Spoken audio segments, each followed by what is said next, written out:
Hello friends, welcome to my channel. అందరూ ఎలా ఉన్నారండి? అందరూ బాగున్నారు కదా? ప్రతిరోజు మన ఇంట్లోన ఎటువంటి శ్రమ లేకుండా, ఖర్చు లేకుండా మన పనులను ఏ విధంగా చేసుకోవాలి ఈ వీడియోలో అయితే తెలుసుకుందాం. ఇంకా ఫస్ట్ టిప్ అయితే చూద్దామండి. ప్రతిరోజు కూడా మనము రైస్ అనేది తినేసిన తర్వాత నైట్ ఎంతో కొంత రైస్ అనేది మిగిలిపోయిన తర్వాత మన ఫ్రిడ్జ్లో స్టోర్ చేసుకుంటూ ఉంటాం కదండి. ఫ్రిడ్జ్లో పెట్టిన రైస్ కానీ, బిర్యానీలు కానీ ఏవైనా కూడాను నెక్స్ట్ డే వాడాలనుకున్నప్పుడు గట్టిగా అయిపోతుంది, అస్సలు తినలేము కూడాను.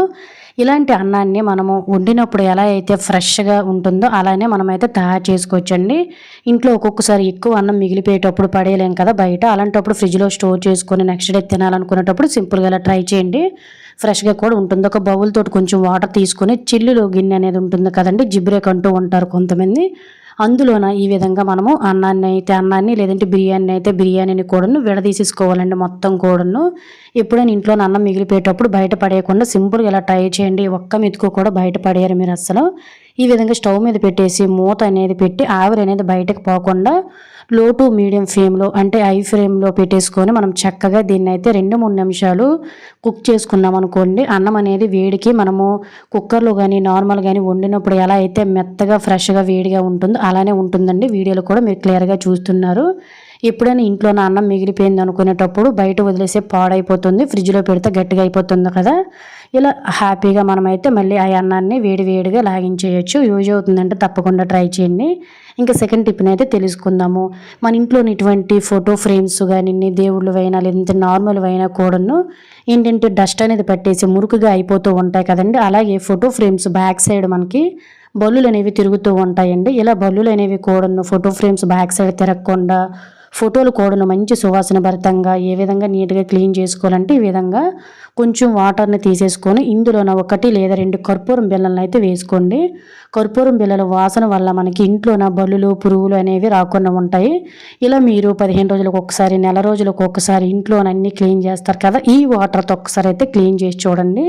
ఇల్లు కూడా మంచి సువాసన వస్తుంది. ఇంట్లోకి నెగిటివ్ ఎనర్జీ కూడా కర్పూరం వల్ల రాకుండా ఉంటుంది.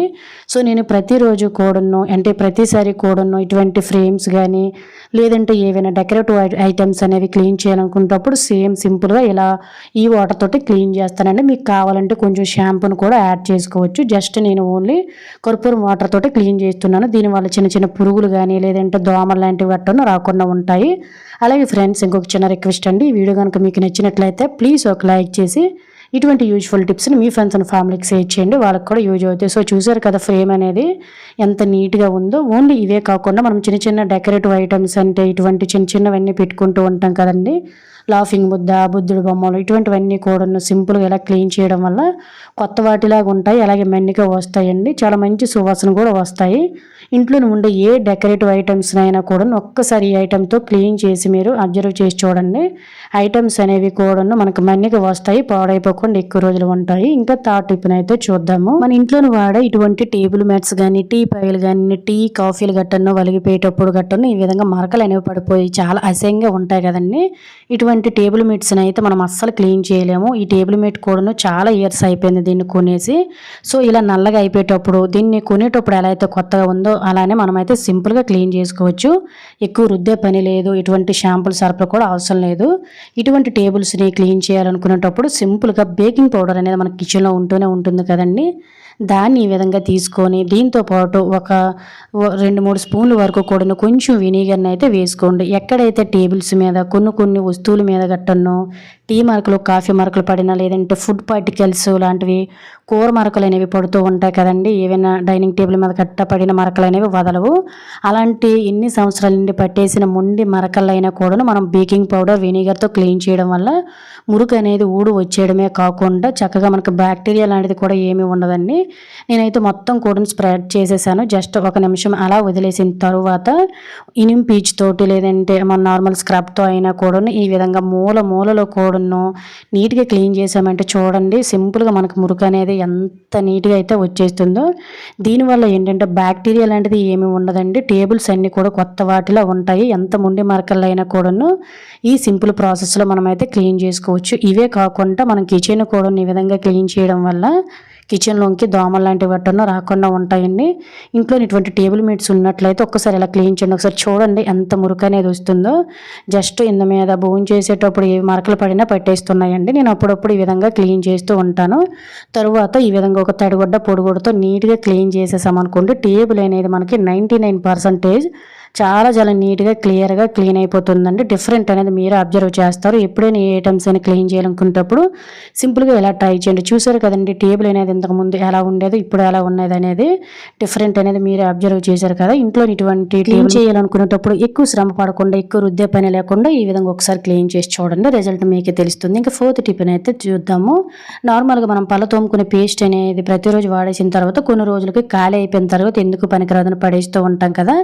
ఎప్పుడైనా చూడండి దీని వేపర్ అనేది చాలా స్ట్రాంగ్గా అయితే ఉంటుందండి. ఇంట్లో దీన్ని మనము మల్టీపర్పస్గా అయితే యూజ్ చేసుకోవచ్చు. సో నా దగ్గర కూడా పేస్ట్ అనేది అయిపోయిందండి. దీన్ని పడేయకుండా సింపుల్గా వీడియోలో చూపిస్తున్న విధంగా చిన్న పీసెస్గా మీకు ఎన్ని కావాలో అన్నిటినీ కట్ చేసేసుకొని లోన మనకు కొంచెం అక్కడక్కడ చిన్న పేస్ట్ అనేది ఉంటుంది కదా, దాన్ని నీట్గా వాటర్తో కానీ క్లాత్తో కానీ నీట్గా క్లీన్ చేసేసుకొని వీటిల్ని మనమైతే ఒక రబ్బర్ బ్యాండ్స్ లాగా అయితే వాడుకోవచ్చండి. ప్రతిరోజు మనము ఈ విధంగా ఏంటంటే ఫోన్ వైర్స్ అంటే ఛార్జింగ్స్ అనేవి ఉంటాయి కదండి, ఆ వైర్లు ఎక్కడ పెడితే అక్కడ పడేస్తూ ఉంటాము. అవి ఇటు అటు కూడా మనకి చెల్లాచెదరుగా ఉంటాయి, చాలా చిరాకు వచ్చేస్తుందండి. ఒక దగ్గర మనం హ్యాపీగా ఫోల్డింగ్ చేసేసుకొని పెట్టుకోవాలనుకునేటప్పుడు ఈ వీటిల్ని మనం ఒక రబ్బర్ లాగా అయితే పెట్టుకోవచ్చు అనమాట. వైర్లను జస్ట్ నార్మల్ లూజ్ ప్రకారం అయితే చుట్టేసుకొని చక్కగా వీటితో రబ్బర్ బ్యాండ్ లాగా ఫోల్డింగ్ చేసేసుకోవచ్చండి. ఇయర్ ఫోన్స్ వాడే వైర్స్ కానీ ఇవన్నీ కూడా చక్కగా ఫోల్డింగ్ చేసుకోవడానికి ఇవి యూజ్ అవుతాయి. వేస్ట్ అని పడేసే వాటితో చాలా యూజెస్ అయితే ఉంటాయి. యూజ్ అవుతుందంటే ట్రై చేయండి. ఇంకా 5వ టిప్ని అయితే చూద్దాము. ఇంట్లోకి చాలామంది కూడా బల్లులు అనేవి చాలా ఎక్కువ వచ్చేస్తున్నాయి అంటూ ఉంటారండి. నార్మల్గా 1-2 బల్లు ఉంటే పర్వాలేదు, కానీ మరి ఎక్కువ బల్లులు వచ్చినట్లయితే చాలా ఇబ్బంది పడుతూ ఉంటాం కదా. ఇంట్లోకి బల్లులు అనేవి రాకుండా ఉండాలంటే సింపుల్గా ఇలా ట్రై చేయండి. దీన్ని ఒక న్యాచురల్ టిప్, రూపాయి ఖర్చు కూడా అవసరం లేదు.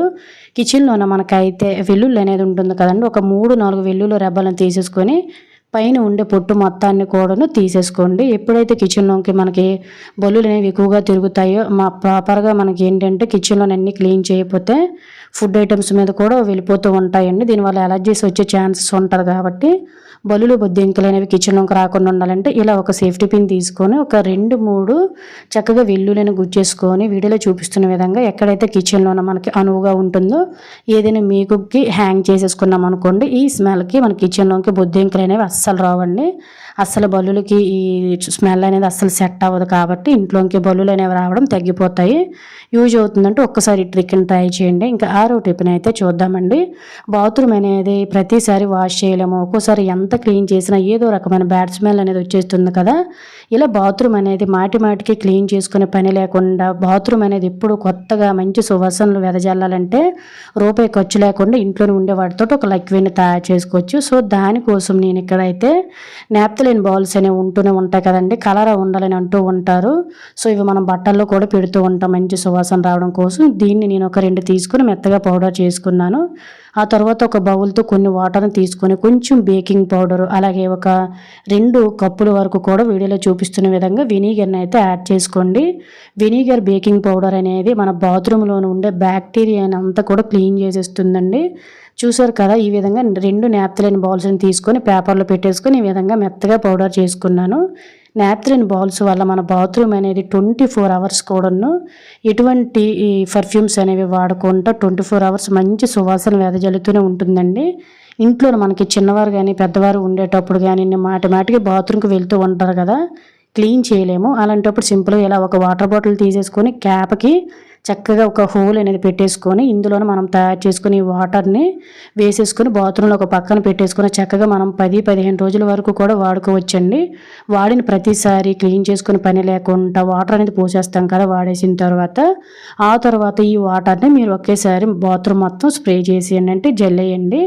ఇలా జల్లేసి పక్కన పెట్టేసుకోండి. బాత్రూమ్ అనేది ఎవరు వాడినా కూడా లేదంటే ఎవరు వచ్చినా కూడాను చాలా నీట్గా కొత్తగా అద్దంలా ఉంటుంది. అలాగే మనకి బ్యాక్టీరియా అనేది ముఖ్యంగా ముఖ్యంగా ఫామ్ అవ్వదండి. ఈ వర్షాకాలంలో ఇంకా ఎక్కువ స్మెల్ అనేది వచ్చేస్తుంది కాబట్టి సింపుల్గా ఇలా తయారు చేసి బాత్రూంలో పెట్టుకొని చూడండి. బాత్రూమ్ అనేది 24 అవర్స్ కొత్తగా అద్దంలా మెరవడమే కాకుండా మంచి సువాసన వస్తాయి. ఇలా రూపాయి ఖర్చు లేకుండా ఎక్కువ శ్రమ పడకుండా మన బాత్రూమ్ని ఎప్పుడూ కొత్తగా ఉంచుకోవచ్చు. యూజ్ అవుతుందంటే తప్పకుండా ట్రై చేయండి. సో ఇది ఫ్రెండ్స్ ఈరోజు వీడియోలో అయితే టిప్స్. ఐ హోప్ ఈ టిప్స్ యూజ్ అయ్యాను అనుకుంటున్నాను. టిప్స్ కనుక యూజ్ అయినట్లయితే please like, share, subscribe my channel. Thank you for watching. Bye bye.